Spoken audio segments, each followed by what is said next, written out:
आज हम प्राचीन भारतीय इतिहास के प्रमुख स्रोत, जिसके अंतर्गत हम देखेंगे प्राचीन भारतीय इतिहास के स्रोतों में साहित्यिक सामग्री, साहित्यिक स्रोत, पुरातात्विक स्रोत और विदेशी यात्रियों के विवरण।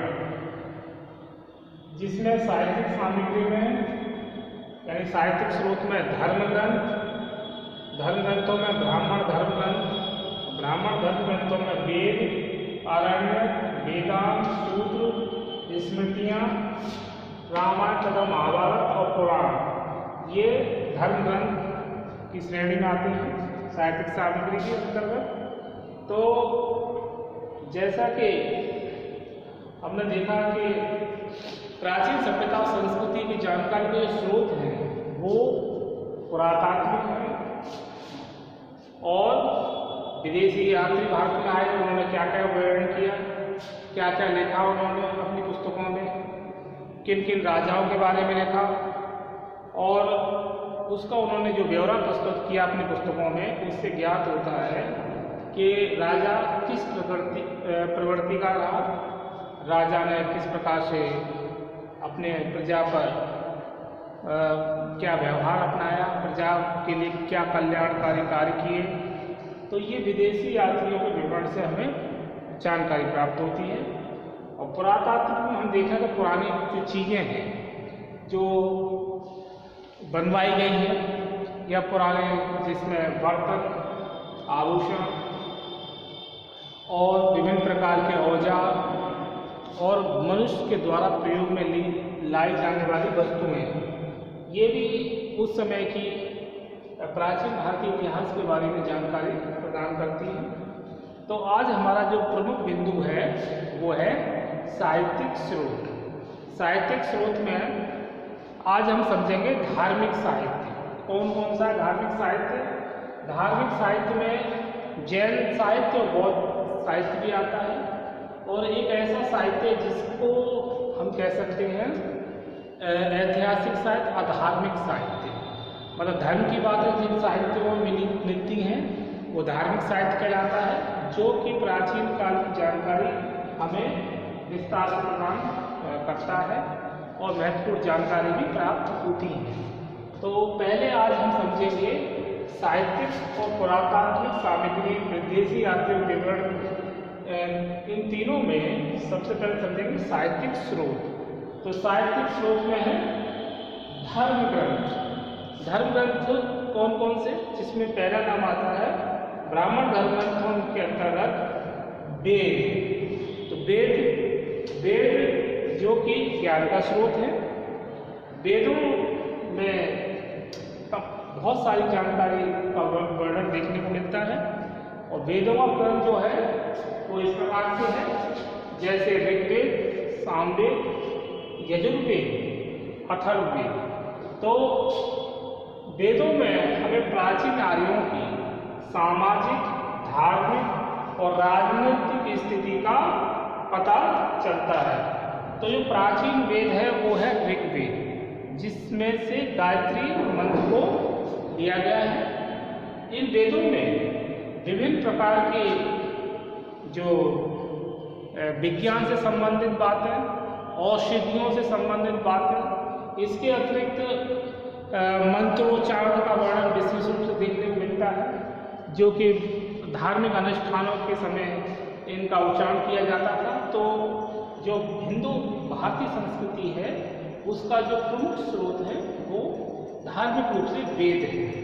इसके बाद आते हैं आरण्यक, जिनका नाम ही से ही पता चलता है कि इन ग्रंथों की रचना कहाँ पे हुई?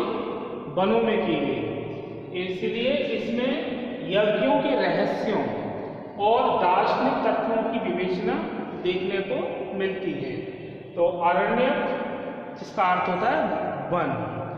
वेदांग, इसमें तत्कालीन सामाजिक और धर्म पर प्रकाश डाला गया है वेदांगों में, और ये वेदों को समझने के लिए, आसानी से समझने के लिए ही इनकी रचना की गई, ताकि वेदों को भली भांति समझा जा सके। इसके बाद है सूत्र साहित्य। इसमें भी प्राचीन इतिहास की पर्याप्त जानकारी मिलती है सूत्र साहित्य में। इसके बाद आता है स्मृतियाँ। स्मृतियाँ इनमें तत्कालीन सामाजिक संगठन, सिद्धांतों, नियमों, प्रथाओं एवं रीति रिवाजों का आदि के बारे में जानकारी मिलती है। इसके बाद है हम देखते हैं कि रामायण तथा महाभारत। रामायण और महाभारत जिसमें हम देखते हैं कि राजा रामचंद्र का वर्णन, जो विस्तृत घटनाओं का जो वर्णन है वो रामायण में देखने को मिलता है, जिसमें राम से संबंधित विभिन्न घटनाओं का वर्णन किया गया है कि किस प्रकार से वो वनवास जाते हैं और सीता अपहरण के बाद किस प्रकार रावण का वध करते हैं और वो मर्यादा पुरुषोत्तम कैसे कहलाए, किन बातों का उन्होंने पालन किया और एक समाज के समक्ष आदर्श प्रस्तुत किया।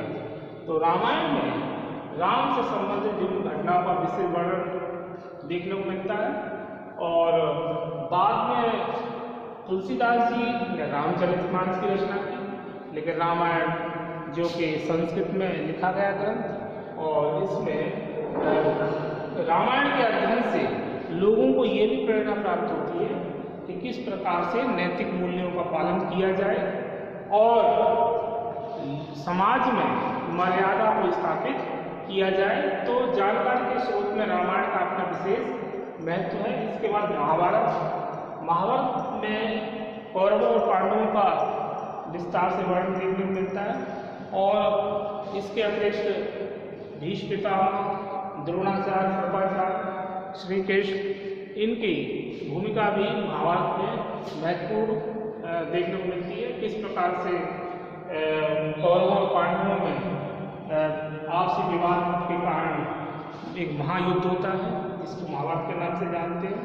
और वेद व्यास के इस ग्रंथ में हमें ये देखने को मिलता है किस प्रकार से बुराई पर अच्छाई की जीत होती है और श्री कृष्ण इस युद्ध को टालने के लिए पूरा प्रयास करते हैं, लेकिन दुर्योधन और शकुनी और धृतराष्ट्र की गलत नीतियों और अयोग्यता, अदूरदर्शिता, घमंड के कारण यह युद्ध नहीं टाला जाता और कौरवों और पांडवों में युद्ध होता है, जिसमें बाद में पांडवों की विजय होती है और कौरवों की पराजय।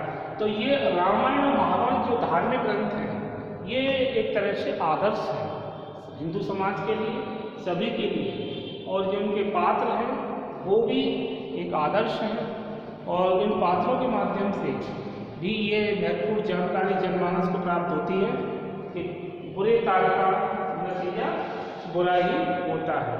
और इससे ऐतिहासिक घटनाक्रम भी पता चलता है कि किस प्रकार से कौन कौन सी घटनाएं घटित हुई, किन कारणों से हुई, उनके क्या परिणाम निकले और मनुष्य को किस प्रकार से अपना जीवन व्यतीत करना चाहिए।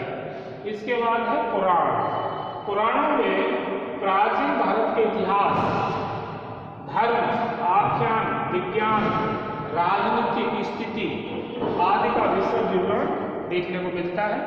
और पुराण जो है कि पुराण और महापुराण ये दोनों ऐसे जानकारी के स्रोत हैं जो धार्मिक दृष्टि से महत्वपूर्ण है और जो कि हिंदू संस्कृति की बारे में पर्याप्त जानकारी प्रदान करते हैं। इसके बाद बौद्ध धर्म, बौद्ध साहित्य में अगर हम देखें तो महात्मा बुद्ध से संबंधित घटनाओं का विस्तृत विवरण हमें त्रिपिटक ग्रंथों में मिलता है। त्रिपिटक ग्रंथों में विनय पिटक, सुत्त पिटक, अभिधम्म पिटक।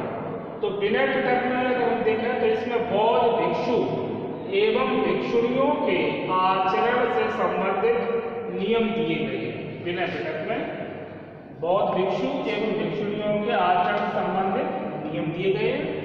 सुत्त पिटक जो है उसमें महात्मा बुद्ध के धार्मिक उपदेशों का संग्रह है, यानी महात्मा बुद्ध ने जो भी ज्ञान प्राप्ति के बाद लोगों को धार्मिक उपदेश दिए, लोगों को एक अच्छा जीवन जीने का रास्ता बताया और ये बताया कि किस प्रकार से राग और द्वेष से मुक्त हों और एक आदर्श जीवन जिए और तृष्णा से किस प्रकार से मुक्ति पाई जाए, तो इसका हमें उल्लेख देखने को मिलता है शुद्ध पिटक में।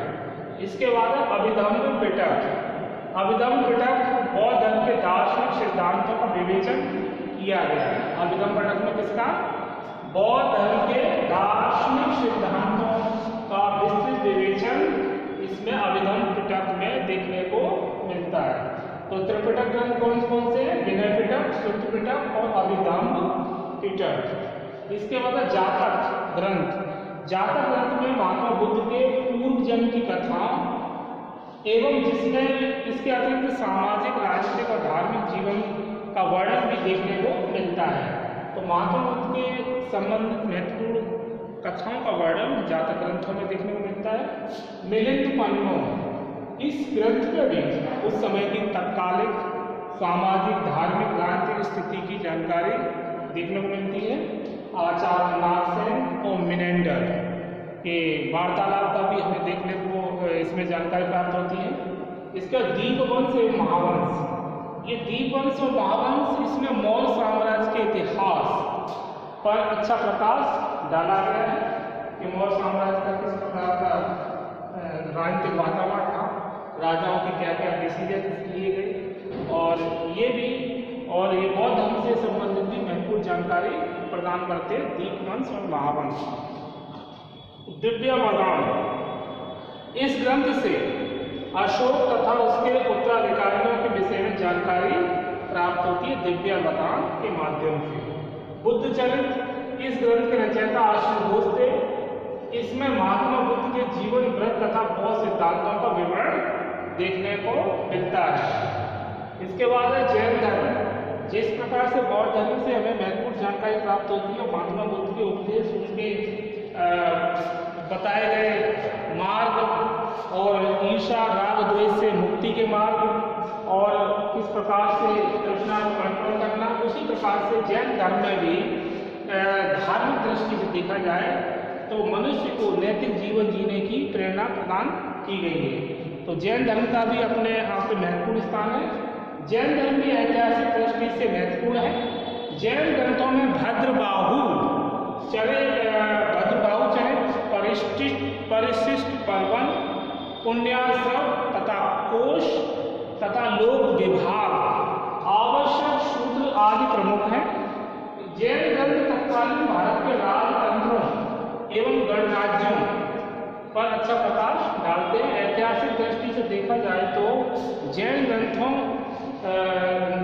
में सर्वाधिक महत्वपूर्ण ग्रंथ जो है परिशिष्ट पर्वन, जिसके रचनाकार हैं हेमचंद्र सूरी।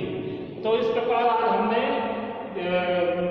साहित्यिक स्रोत के अंतर्गत धार्मिक साहित्य में ब्राह्मण धर्म के ग्रंथ के अंतर जिसमें हमने समझा वेद, आरण्य, वेदांत, सूत्र, साहित्य, स्मृति साहित्य, रामायण तथा महाभारत और पुराण। इसके बाद हमने देखा बौद्ध धर्म ग्रंथ कौन कौन से? त्रिपिटक, जातक ग्रंथ, मिलिंद पन्नों, दीपवंश, महावंश, दिव्य वदान, बुद्ध चरित्र और जैन धर्म। इस प्रकार से हमने समझा। इसके आगे हम जो ऐतिहासिक जो ग्रंथ है उनके बारे में विस्तार से जानेंगे। आज इस वीडियो में इतना ही।